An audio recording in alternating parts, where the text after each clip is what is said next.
Gerontological Society of America, Meaningful Lives as We Age. Welcome to this GSA Momentum Discussion podcast addressing kickstarting brain health conversations with diverse older adults, a discussion with Dr. Carl Hill. Momentum discussions highlight topics experiencing great momentum in the field of gerontology. We're grateful to Genentech, Lilly, Eisai, and Otsuka for their support of the GSA Care Toolkit for Brain Health in today's program. My name is Jen Pettis, and I'm the Director of Strategic Alliances at the Gerontological Society of America, and I'm delighted to serve as the host for today's Momentum discussion. Joining me for the podcast episode is Dr. Carl V. Hill, Chief Diversity and Equity and Inclusion Officer at the Alzheimer's Association.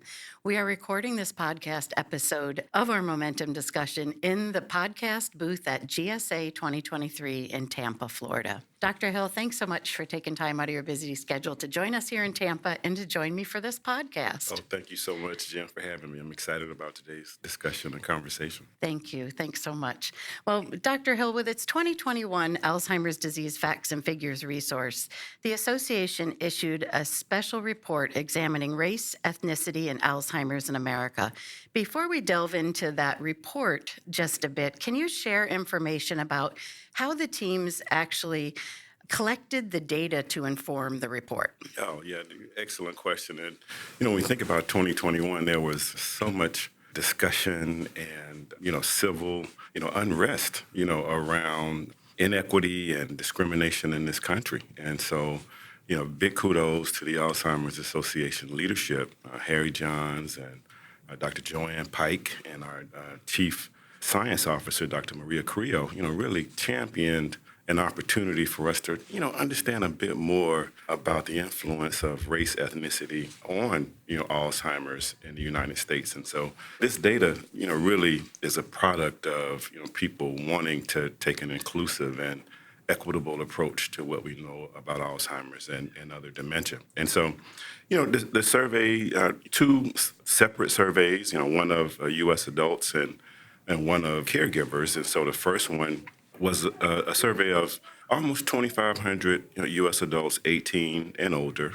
We worked with NORC at the University of Chicago to really make this a nationally representative sample. And then the second one was a survey of caregivers. And so a survey of almost 1,400 U.S. adults who were at the time or recent to that time unpaid caregivers for an adult relative or friend aged 50 or older, experiencing problems with thinking. And so, important to note also for both surveys, differences, noted in the report between racial and ethnic groups were tested and found to be statistically significant at the 0.05 level. And that's really important for researchers because we're always asking, whether these differences are real, right? And so there was some rigor, and we really took the time to ensure that the results that we found were generalizable and nationally representative.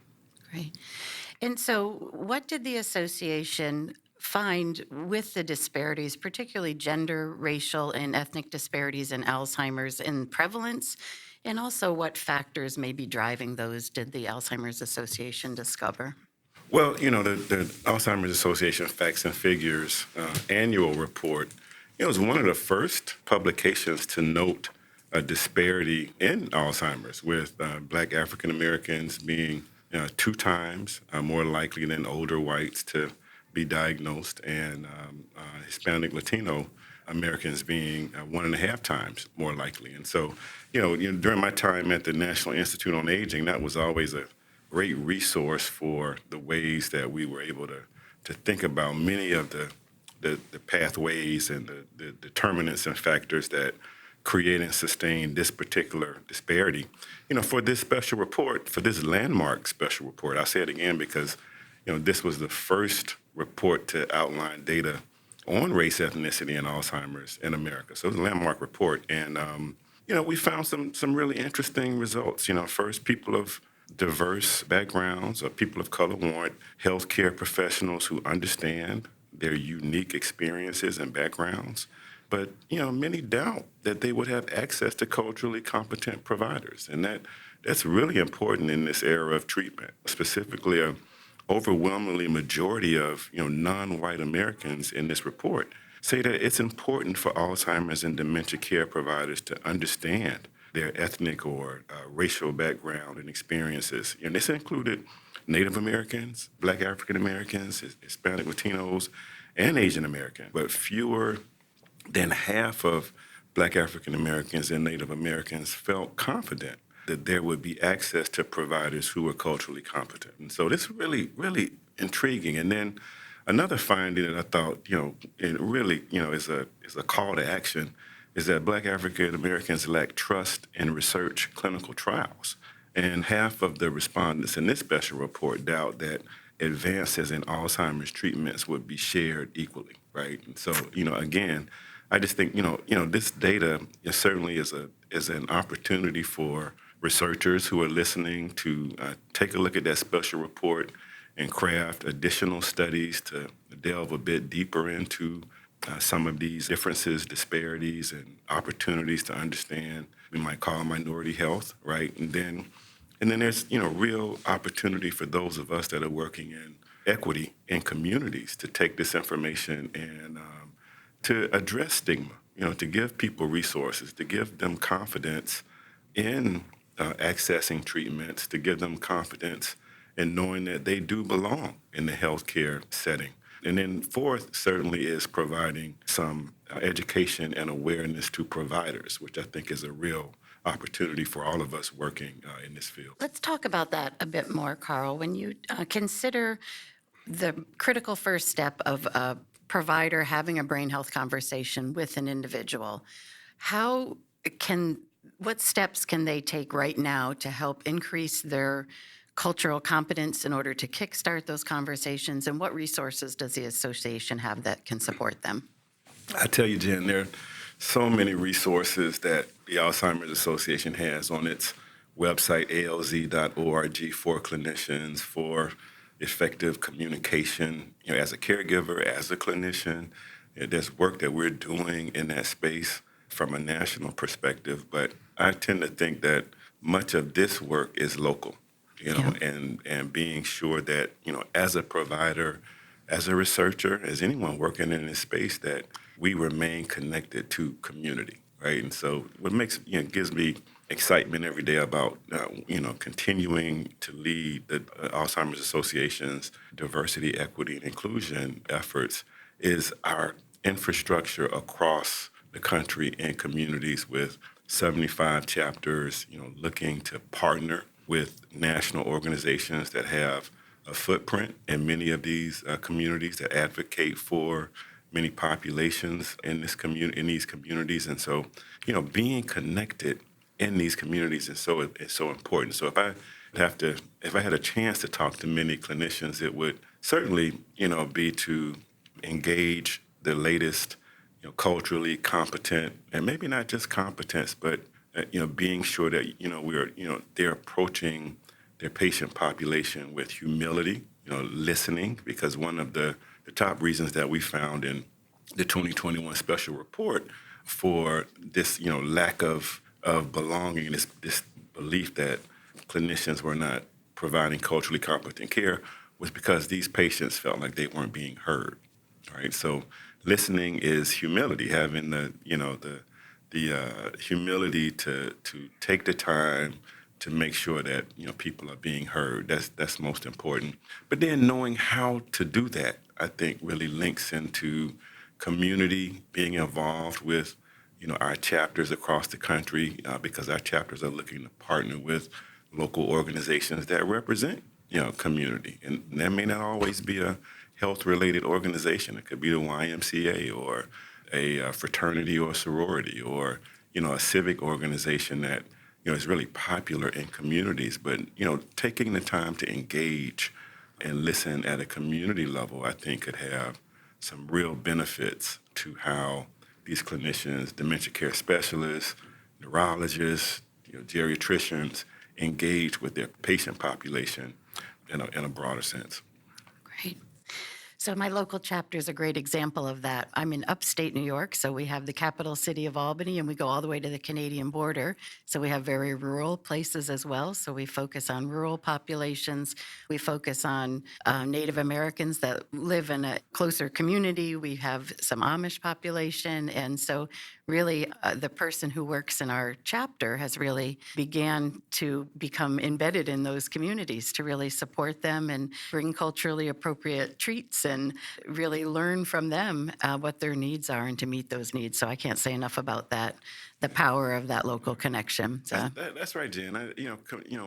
One community is that community, and we really have been informed by the community-based participatory research model, which was developed by Dr. Barbara Israel there at the University of Michigan and her colleagues, but really thinking of ways to build, consortium of stakeholders that represent various organizations, various families, people who are really interested in a topic, right? And then this particular topic, I think, is getting people the resources that they need to understand Alzheimer's and dementia. Now, we're in a place now where there are FDA-approved treatments for Alzheimer's disease. And so we have to be sure that everyone understands what they are, what they do, and, when is the right time to access the treatments. And that's particularly important in the context of this 2021 special report, because if the people, and I'm saying the Black African Americans, Hispanic Latinos, who we know are disproportionately affected, more likely to have Alzheimer's, if they feel that they would be mistreated in the dementia care system, then they're less likely to access the treatments at the right time. And the right time in this space is at the mild cognitive impairment phase of an unfortunate dementia journey, right? And so if a person, misses that window, then these treatments, will not be, for them. And so that's a health education, health awareness, community-based participatory research or engagement activity. And as I said, with our chapters around the country, I'm really excited about an opportunity to get that information out to communities in ways that they could best utilize it. From our perspective, that's health equity. Absolutely. Not an equal, everyone gets the same pamphlet or the same mailing, but thinking of, strategic and creative ways to get that resource, that information out to people so that they can fully understand what these treatments are and how they can best utilize them. And I would say even the promotion of brain health, right, among these communities. So let's try to get ahead of where that disparity is in Alzheimer's prevalence, right? Let's start early and talk about brain health and try to move that from a prevention standpoint as well. Absolutely, Jen. So let's turn now and focus a bit on risks, on doing just what I was speaking about there, about risk reduction and how health disparities impact that risk. So, what's behind those disparities? So interesting, because we know that there is a genetic risk for Alzheimer's, and that one of the well-known gene that influence Alzheimer's risk is the ApoE gene. Right, but research has not shown that Black African Americans or Hispanic Latinos are, overly represented in having that genetic risk. So it points to some other factors that could be at play, right? And I've committed much of my research career and public health career to understanding what those risk categories can be, right? So if you're thinking about the NIA Health Disparities Research Framework, which outlines factors in the environmental or sociocultural levels of analysis or the social determinants of health. All of this is trying to understand, how does context and environment, play a role in many of these risk factors. And so what research is telling us about Alzheimer's and other dementia, and that's important, other dementia is really important, is that what's good for the heart is good for the brain, right? And so in understanding that, we have to first recognize that Alzheimer's is the most common cause of dementia, but there are other forms of dementia, including vascular dementia and mixed dementia is quite prevalent, meaning that people can have more than one type of dementia. So in understanding, all of this, we know that lifestyle is critical and very important. Maintaining cardiovascular health, a healthy diet, Mediterranean diet, which I always say, something green on your plate most times you eat, right? And staying away from saturated fat and sugar, and so really being mindful of diet, and adequate amounts of physical activity, is really important, and then staying cognitively engaged, really keeping the mind active is so important. And, the Alzheimer's Association is leading the U.S. Pointer study, which has just concluded its data collection. And, you should be hearing results from the U.S. Pointer trial. But it really is seeking to understand this recipe between staying cognitively engaged and healthy diet and physical activity. What is that recipe for protecting, brain health? So critical. Now, with that said, we know that lifestyle is important, but there's a context around, whether people have adequate resources to engage in these healthy lifestyles for very long periods of time. People need support. People need money. They need income. They need all kinds of resources to stay in this way of living, this healthy way of living. And so that also makes me think a bit about Arlene Geronimus's weathering hypothesis. And that hypothesis is very well known to aging researchers who may be listening. But, this proposition that people are facing chronic discrimination, structural racism over their life course, and because of this, unequal access to resources or unequal experiences with stress, people are accelerated in their aging, right? And so, that hypothesis will be brand new to the Alzheimer's and other dementia, research space. But where we're headed with that is to, fully understand, what these lifestyle factors are, and then adding a context to those factors, which I think the weathering hypothesis would be a great lens to understand how people can take these resources, how people can engage in a lifestyle that can protect their brain health over their life course. Great. So you've talked a lot about what individuals can do, how they can engage in their communities. But I know the association is working with a lot of community organizations across the country to drive brain health in diverse and underserved communities. Share some success stories with us. Absolutely. Yeah. Over the past 2 years, I've just had a wonderful time working with our team across the country that are doing great work in diversity, equity, and inclusion at chapters, as you mentioned, Jen. And we have a home office team based in Chicago, really thinking of, national partners that will allow us to take, some of for example, the research that the results that we learned from the U.S. Pointer trial.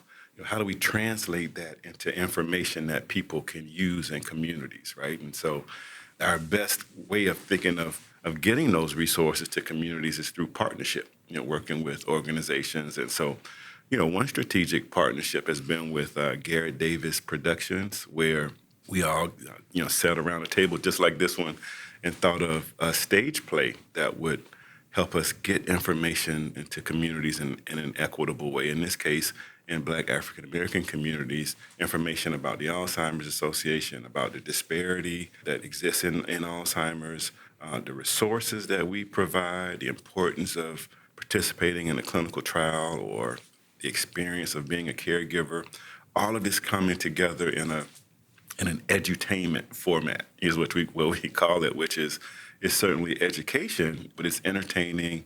People shed a tear, and we certainly think that the way that we present that information, stays with people, and they would be more likely to seek us out, when there's a need for information about Alzheimer's and dementia. So that's been one, really great strategic partnership. Another one has been with the African Methodist Episcopal Church, the AME Church, probably the largest Black church in the country and maybe in the world, with churches all over communities in this country. And so our North Star has been having our chapters work with churches in key places like Atlanta or Baltimore or Detroit so that we can, really, tailor our information, the wonderful information that the association has into a format, again, that's effective. So we've created a clergy guide in collaboration with the AME Church, and we've held 3 annual Purple Sundays, which, in theory, all AME churches across the country are supposed to have information and content about Alzheimer's and dementia during their Sunday service. And then we have a national webinar where we go over, Alzheimer's and dementia 101, the importance of participating in clinical trials, the importance of engaging with the Alzheimer's Association. And so that Purple Sunday has grown in attendance over the last 3 years. And we had Maxine Waters, who's really been just a champion, a representative from California, join us to talk about some of the work that she's done with the association there in Los Angeles. So just some really great strategic partnerships. We're always looking for more ways to get our resources into communities. And this is really based on this participatory model, knowing that we're all in this together, but if we're all in this together, we've got to understand that people come to this devastating disease in different ways. And acknowledging that is our pursuit of health equity. Great. Well, thank you for all the work that you do at the association. Collectively, I'll say all your colleagues there do such wonderful work. You mentioned the alz.org website, and I know there's also a 24-hour helpline. Do you want to mention that a little? Absolutely. Our helpline, 1-800-272-3900, 1-800-272-3900, where we have just the greatest call center, experts in Alzheimer's and dementia ready to field questions, available every day, all day, 365 days a year to field your questions. So please reach out to us, 1-800-272-3900 in multiple languages. So, this is really one of the best resources that we have because we're able to field people's inquiries, their needs, and then locate them to a chapter or, answer the question right there, during that phone call. So please don't hesitate to be in touch with the Alzheimer's Association, 1-800-272-3900. Great. And then we've talked a bit about clinical trials. Where can folks find out more about clinical trials that they might be able to participate in? Well, certainly there is our website, alz.org, and go on and look up Trial Match. It's a great resource to understand some of the clinical trials that may be in your area or that may link to an unfortunate diagnosis that a person may have received or a loved one may have received. But go on alz.org and search Trial Match. It's a matching service, like a dating service, but you get a chance to see the clinical trials in your area. And participation is so important, Jen. Let me just say a word about that. I tell you, this field has moved in such great directions with treatments, but we need to know that the treatments are safe and effective, and that is the broad public health scope. So many, I think, complex factors that relate to the underrepresentation of key populations in these trials. But again, we have to do the work in communities to make sure that people are aware of the trials, that researchers are held accountable for equitable recruitment, right? And that funding sources are holding this entire enterprise accountable for more representative research that includes people, particularly the people who are most likely to have Alzheimer's and dementia in the clinical trials. So we've got work to do there, but certainly we have the infrastructure and I think the will to get it done. Great. Any last words for our listeners? Thanks so much for all the interest that you have in Alzheimer's and dementia. Jen, thank you for this podcast, and to GSA and to James Appleby and the leadership for really providing an opportunity for all of us, to hear about the latest advances and gerontological research and aging research, Alzheimer's research, because this really is a critical resource. Information is power, and this podcast is certainly powerful. Great. Thank you so much. And thanks again for all you're doing. And to those listening to the podcast episode, again, we're coming to you from Tampa at GSA 2023. And we're really glad that you took the time to listen. Take care. The Gerontological Society of America was founded in 1945 to cultivate excellence in interdisciplinary aging research and education to advance innovations in practice and policy. For more information about GSA, visit geron.org, geron.org.